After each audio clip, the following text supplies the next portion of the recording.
जालना जिले के लिए गर्व की बात है कि महाराष्ट्र सरकार के 100 दिवसीय कार्यकाल में जालना का जिला कौशल विकास विभाग पूरे राज्य में पहले स्थान पर रहा है। यह स्थान विभाग द्वारा आर्टिफिशियल इंटेलिजेंस समेत विभिन्न क्षेत्रों में किए गए उत्कृष्ट कार्यों के कारण मिला है। राज्य सरकार द्वारा शुरू किए गए विशेष कार्यकाल सुधार अभियान के तहत जालना कौशल विकास विभाग ने 10 प्रमुख मानदंडों पर काम करते हुए सर्वोच्च स्थान प्राप्त किया है। इसमें सबसे अहम उपलब्धि ये रही कि विभाग के कर्मचारियों को आर्टिफिशियल इंटेलिजेंस का विशेष प्रशिक्षण दिया गया है। अब एक और बड़ी पहल है कि देश का पहला ITI इंक्यूबेशन सेंटर भी जालना में ही स्थापित किया जा रहा है। यह जानकारी जिला कौशल विकास विभाग के सहायक आयुक्त गणेश चिमनकर ने दी। नमस्कार, मी गणेश दुर्गा पांडुरंग चिमनकर, मी कौशल्य विकास कार्यालय जालना सहायक आयुक्त या पदावरती सध्या मी कार्यरत आहे। तर मला सांगायला अतिशय आनंद आहे की आपल्या जालना जिल्ह्याचा जो माननीय मुख्यमंत्री महोदय यांच्या मार्गदर्शनाखाली संपूर्ण राज्यामध्ये 100 दिवसांचा कार्यालयीन सुधारणाची मोहीम जी राबवली होती, त्या मोहिमेमध्ये आम्ही सहभाग घेतला होता आणि त्या मोहिमेमध्ये 10 मुद्द्यांवरती काम करायचं होतं। त्यावरती आम्ही जे काम केलेलं आहे त्याची मी थोडक्यात तुम्हाला माहिती देतोच, परंतु मी सर्वप्रथम मी माझ्या विभागाच्या माननीय अतिरिक्त मुख्य सचिव मनीषा वर्मा मॅडम, माझे सन्माननीय आयुक्त माननीय श्री नितीन पाटील सर, आपल्या जिल्ह्याचे जिल्हाधिकारी माननीय पंचाळ साहेब व माझी संपूर्ण टीम या सर्वांनी मला वेळोवेळी मार्गदर्शन केलं आणि मार्गदर्शनाचंच फलित आपण हे आज आमच्या राज्यातून आलेला पहिला क्रमांक आहे। तर आम्हाला 7 जानेवारी ते 30 एप्रिल या कालावधीमध्ये ही मोहीम राबवली गेली आणि या मोहिमेमध्ये छत्रपती संभाजीनगर डिव्हिजनमधून जालना जिल्ह्याचा प्रथम क्रमांक आला होता।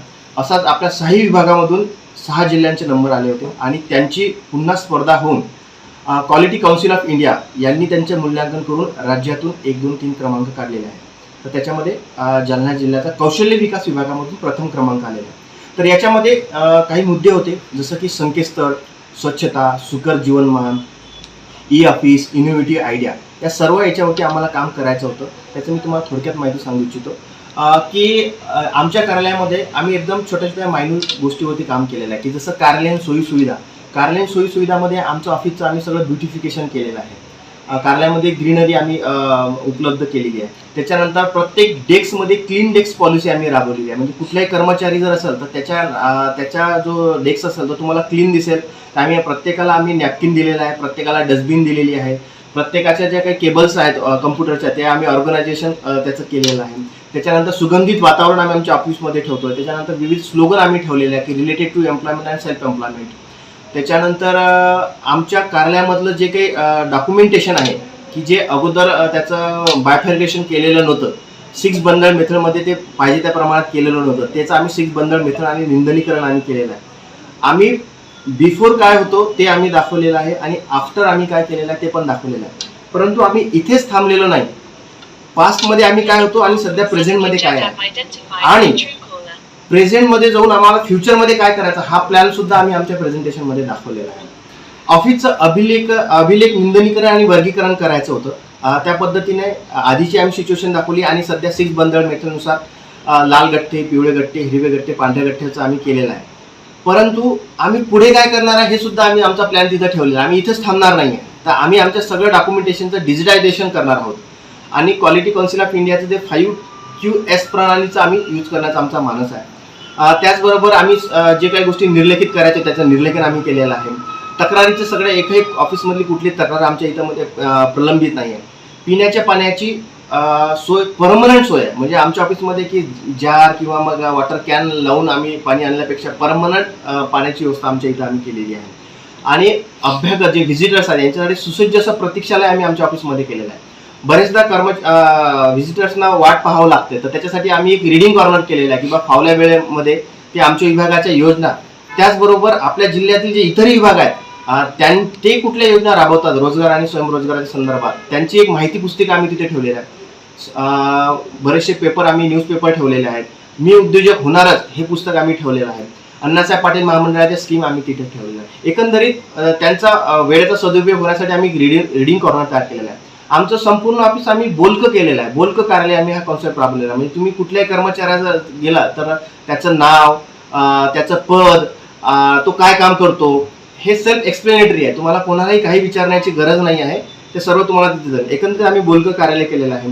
त्याच्यानंतर व्हिजिटर्ससाठी बरेचदा काय होते, एखादा ग्रामीण भागातून एखादा व्यक्ती येतो, त्याच्याकडे कधी त्याला कागद हवा असतो, स्टापलर, पेन किंवा प्रिंट काढायची त्याला असते, किंवा एखादा मेलवरती काम काढायचं असतं. त्याच्यासाठी आम्ही एक स्पेशल कम्प्युटर आणि प्रिंटर ठेवलेला आहे. त्याच्यानंतर गव्हर्नमेंट एड बॉक्स ठेवलेला आहे, त्याच्यामध्ये स्टापलर, पिना, जे शासकीय कार्यालयामध्ये जे काम ज्या वस्तू लागतात ते आम्ही तिथे ठेवलेल्या आहे. आम्ही फर्स्ट एड बॉक्स सुद्धा आम्ही तिथे ठेवलेला आहे. एखाद्या कर्मचाऱ्याला अचानकपणे काही तब्येत वगैरे बिघडली तर त्याच्यासुद्धा आम्ही ठेवलेला आहे. त्यानंतर त्याच्यामध्ये ई ऑफिस प्रणाली काम करायचं होतं, की जे बरेचसे ऑफिस आहे ई ऑफिस मध्ये आपल्याला करायचं होतं, की जेणेकरून त्याच्यामध्ये पारदर्शकता आणि गतिमानता येईल. तर आम्ही आमचं ऑफिस ई ऑफिस केलेलं आहे. त्याच्यानंतर बरेचदा काय होते, कौशल्य विकास विभागाच्या अंतर्गत बरेचसे आपली इंडस्ट्री आहेत, व्यापारी मंडळ आहेत, त्यांच्या काही अडीअडचणी असतात, काही संघटना असतात, त्यांच्या काही अडीअडचणी आहेत, त्यांच्या आम्ही मिटिंग सॉल्व्ह केल्या, त्यांच्या अडीअडचणीचं आम्ही निराकरण केलेलं आहे. त्याच्यानंतर आमच्या कर्मचाऱ्यांना आर्टिफिशियल इंटेलिजन्सचं आम्ही प्रशिक्षण दिलेलं आहे. त्याच्यामध्ये एक मुद्दा होता की बा तुम्ही आर्टिफिशियल इंटेलिजन्सचा वापर करता का, आणि केला तर त्याचा काय बेनिफिट झालेला आहे. त्यासाठी आम्ही आपल्या इथले जे तज्ज्ञ जे आहेत आर्टिफिशियल इंटेलिजन्समध्ये, आम्ही त्यांना बोलावलेलं होतं. त्यांच्याकडून आमच्या सर्व कर्मचाऱ्यांना आर्टिफिशियल इंटेलिजन्सचं ट्रेनिंग दिलं, आणि त्याच्यामधून एक जिंगलसुद्धा आम्ही तयार केलेली आहे. आणि ChatGPT, Google lens, live applications कसं करायचं, याचा इत्तमभूत आम्ही माहिती त्यांना सर्व आमच्या कर्मचाऱ्यांना दिलेली आहे. सोबतच सायबर सिक्युरिटीवरती आम्हाला काम करायचं होतं, की बा आपला डाटा कसा ऑफिसचा सुरक्षित ठेवता येईल. तर आम्ही आमच्या प्रत्येक कम्प्युटर सिस्टीमला पासवर्ड ठेवलेला आहे. देन आम्ही अँटीव्हायरस प्रत्येकामध्ये टाकलेला आहे, अपडेट केलेला आहे. त्याच्यानंतर ॲन्युअल मेंटेनन्स कॉन्ट्रॅक्ट जो आहे AMC सुद्धा आम्ही आमची केलेली आहे. सगळी सिस्टीम आम्ही कॉन्ट्रॅक्टमध्ये केलेली आहे. त्याच्यानंतर एखादा अनफॉर्च्युनेटली आगीसारखी जर दुर्घटना जर झाली तर आमच्या ऑफिसचा आम्ही फायर ऑडिट सुद्धा केलेला आहे. त्याच्यानंतर फायर एक्सटिंग्विशर आहे.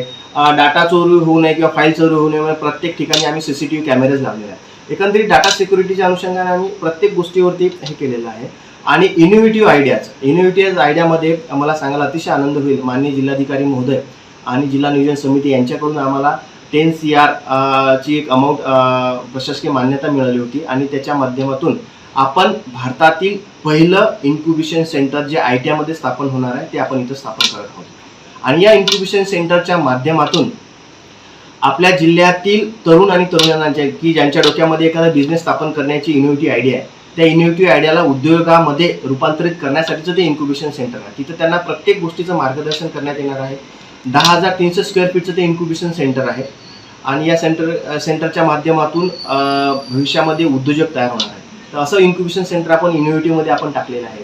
त्याच्यानंतर स्किल ट्रेनिंगच्या माध्यमातून मुलांना टूल किट्स आपण वाटप केलेलं आहे, की ज्याच्यामध्ये ब्रँड तयार होईल. त्यांना letter, register, T-shirt, bag, pen, pencil, कौशल्य विकास ट्रेनिंगसाठी त्याला जे आवश्यक असलेल्या सगळ्या गोष्टींची आम्ही टूलकिट प्रत्येकाला वितरित केलेलं आहे. असे एकंदरीत आम्ही जास्तीत जास्त त्या मुद्द्यांवरती काम करण्याचा प्रयत्न केलेला आहे, आणि त्याचंच फलित म्हणजे आम्हाला आज आम्ही राज्यामधून पहिले आलेलो आहे.